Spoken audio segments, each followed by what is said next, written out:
Hi guys, মই সিমি আৰু মই ৰিংকি আপোনালোকক আকৌ এবাৰ আমাৰ নতুন চেনেল সিমি ৰিংকিজ ব্লগলৈ স্বাগতম জনাইছো। আশা কৰোঁ আপোনালোক সকলোৰে ভাল। আজি আমি আপোনালোকলৈ আগবঢ়াইছো এখন ব্যঞ্জন, সেইখন হৈছে মিক্স দাইলৰ ৰেচিপি। গতিকে আপোনালোকে এই ভিডিঅ'টো শেষলৈকে চাই দিয়ে আৰু যদি আমাৰ ভিডিঅ'টো আপোনালোকৰ ভাল লাগে তেতিয়াহ'লে লাইক কৰিব, শ্বেয়াৰ কৰিব, ছাবস্ক্ৰাইব কৰিব আৰু কাষত থকা বেল আইকনটি প্ৰেছ কৰিবলৈ একেবাৰে নাপাহৰিব। আহক আমি একেলগে এই ভিডিঅ'টো শেষলৈকে উপভোগ কৰোঁ। ধন্যবাদ।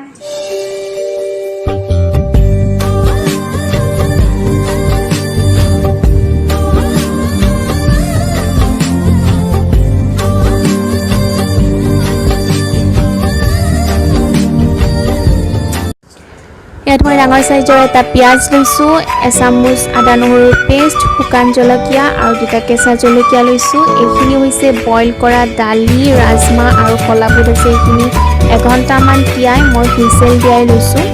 এইখিনি বইল কৰা হয় আৰু এতিয়া আমি এটা মছলা বনাম।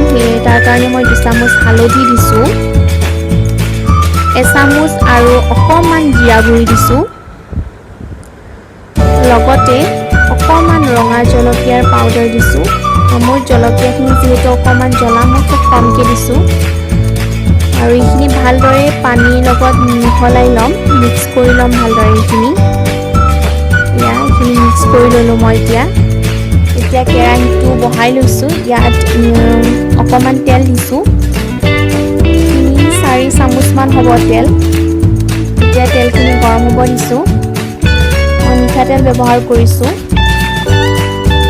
আৰু এতিয়া অকণমান মই জিৰা দি লৈছোঁ। জিৰাখিনি ভালদৰে ফুটিব দিম আৰু লগতে 2টা শুকান জলকীয়া দি লৈছোঁ মই। আৰু এইখিনি ভালদৰে ফুটাৰ পিছত মই ইয়াত এটা পিঁয়াজ দি দিছোঁ আৰু পিঁয়াজখিনি ৰঙচুৱা হোৱালৈকে মই অকণমান ভাজি ল'ম। ইয়াত পিঁয়াজখিনি ৰঙচুৱা হৈ আছে লাহে লাহে। এতিয়া মই আদা নহৰুৰ পেষ্টখিনি ইয়াত দি দিলোঁ। এতিয়া ভালদৰে আদা নহৰুৰ কেঁচা গোন্ধটো যোৱালৈকে আমি ভাজি থাকিম। এতিয়া কেঁচা গোন্ধটো যোৱাৰ পিছত মই যিখিনি মছলা বনাই থৈছিলোঁ সেই মছলাখিনি মই ইয়াৰ ওপৰত দি দিছোঁ আৰু কম জুইত মই এইখিনি ভালদৰে অকণমান ভাজি ল'ম, যাতে মছলাখিনি পিঁয়াজৰ লগত ভালদৰে মিক্স হৈ যায়। এয়া মিক্স হৈ গ'ল, ভালদৰে মই ভাজি ল'লোঁ।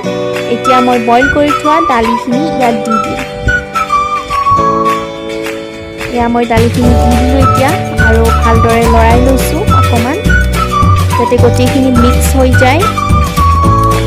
মই গোটেইখিনি মিক্স হোৱাকৈ অকণমান লৰাই দিছোঁ আৰু মই জুইটো এতিয়া হাই কৰি দিছোঁ আৰু 2টা কেঁচা জলকীয়া এতিয়া দি ল'লোঁ আৰু এতিয়া মই উতল আহিবৰ কাৰণে ঢাকনখন এয়া উতল আহিল ভালদৰে। এই মিক্স দাইলখন খাবলৈ খুব ভাল লাগে, আপোনালোকেও এবাৰ ট্ৰাই কৰি চাব।